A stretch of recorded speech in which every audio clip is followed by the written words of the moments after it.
Cycling drivetrains have come a long way, but what's next? And what can we learn from how other industries do it? Is mountain biking finally ready for the fully automatic group set?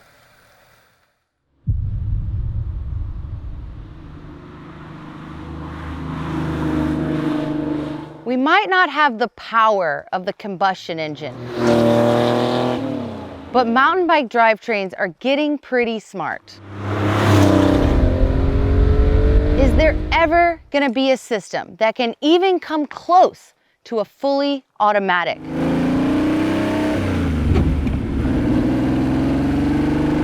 And if so, do we even want it?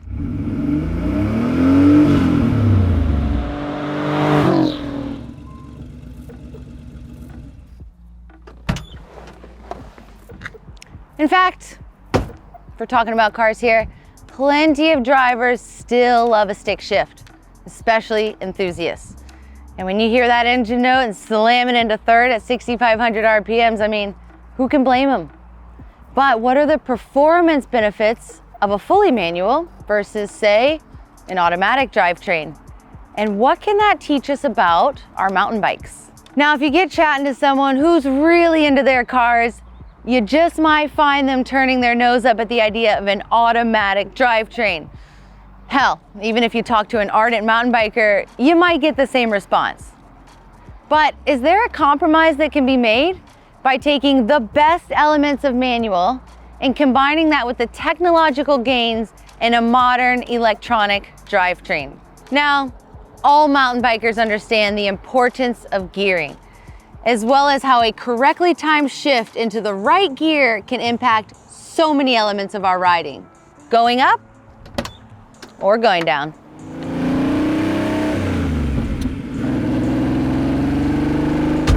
So let's look at the argument for manual.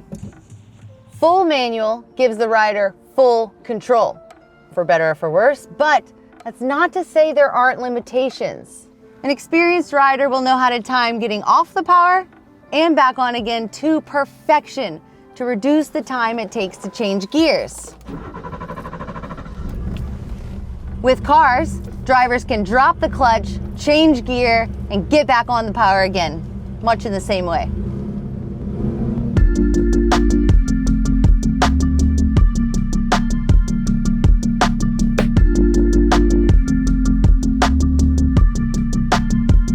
For a full manual shift, we've got the free range to do what we want, but that could mean that we've got to think ahead and predict what's coming, which isn't always possible.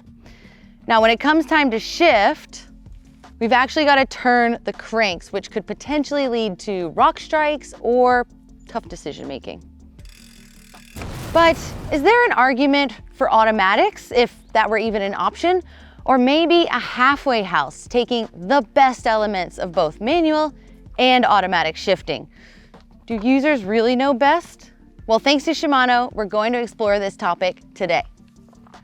So why would anyone, driver or rider, want an automatic drivetrain? Not every journey is a pedal to the metal experience, where we're wringing the engine for all it's worth. In some situations, people might prefer deferring to the fully automatic transmission to take care of the shift, meaning they can give their full concentration and attention to the road, or in our case, the trails. Now, we all know there are plenty of great fully manual drivetrains out there for mountain bikes. In fact, we've never had it so good. But now there's an option for a fully automatic drivetrain, and that is the Shimano Di2 Auto Shift. It's available in 11-speed Link Glide or 12-speed Hyperglide Plus. Okay, that's enough yammering for me. Let's see what we're looking at here.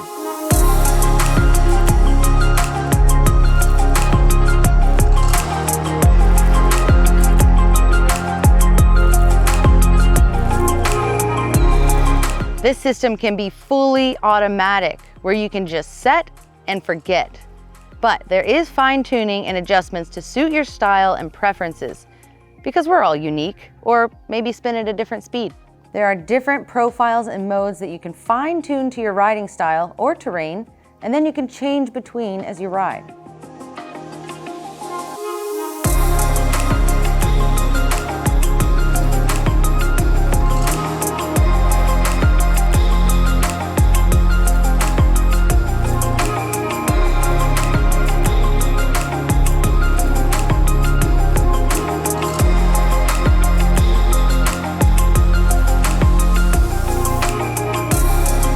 auto shift system uses the same chain and cassette that you could ride with a fully mechanical shifter and derailleur. However, in some ways it does seem tailor-made for Shimano's slightly heavier but more robust 11-speed Link Glide drivetrain, which they claim can deliver 300% of the durability compared to a standard cassette.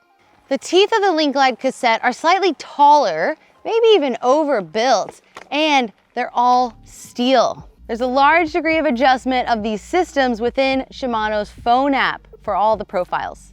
For instance, full automatic aims to let the drivetrain blend into the bike, and in some ways, almost be forgotten about, letting you focus on the trail. It not only aims to give smooth shifts, whatever the condition or power going through the bike, but it also goes both ways. The sensor is reading the wheel speed, and thanks to your settings in the app, it knows what gear you want to push. This means even when the bike is going downhill with level cranks, the chainring can spin and the bike is always in the right gear for that speed. The auto shift system isn't necessarily designed for the hardest charging mountain bike rides out there or the purists in all situations, but let's be honest, even the purists need a day off every now and again, and the system is designed for just that. Now you can still complement the system by using the manual shift to change gears if you wish. Now, for full clarity, this isn't a review, and we're here to talk about the fundamentals of the system on behalf of Shimano. Now, that's not to say that our tech department, which operates separately, isn't working on a long-term review to see how this thing stacks up. In fact, our tech editor, Mike Kazimer, who's basically the serious one who does all the work, already has his first impressions online, which we'll include a link to in the description. Moving on, we've got the full manual setting, which sounds pretty obvious, but what I think is gonna pique the most interest out of riders is the semi-automatic setting. It then allows the riders to pick what they want their profile to look like. Now we know that motorsports started with the manual and then progressed onto something else, the semi-automatic. But what on earth is it and why? And has it finally come to bicycles? A semi-automatic shift, which Shimano refers to as their free shift, lets you change gear without the time consumption of dropping a clutch. It means you can tear down through the gears under heavy braking to get your setup for the exit of a turn and get ready to get back on the gas. Whether in bikes or cars, it means faster, more responsive shifts, irrespective of what your feet are doing. Now, for example, you might want to have full control over the system when the cranks are turning and you're pedaling, which basically makes it a particularly burly Di2 system with Link Glide. But you could include a setting that it can change gear when you're rolling along and the cranks are still. This could open up options for riders when it comes to pinch climbs after tech sections or changing gear as you go into turns. Now, this is new for all of us, so how do we achieve semi-automatic shifting on a mountain bike, and what does that even look like? Well, firstly, we need to isolate the gear change away from the human body. What I mean by that is that normally we have to turn the cranks forward even if we're free coasting along to get a shift. That also means thinking about what our pedals are potentially coming in contact with, or what our body position is doing. Well, if we could isolate those two things, we can solve each problem separately. For instance, if they weren't linked, we could be in our best body position while also realizing we need to change our gear choice. Now, a system like this can further separate the drivetrain's needs from the rider's techniques.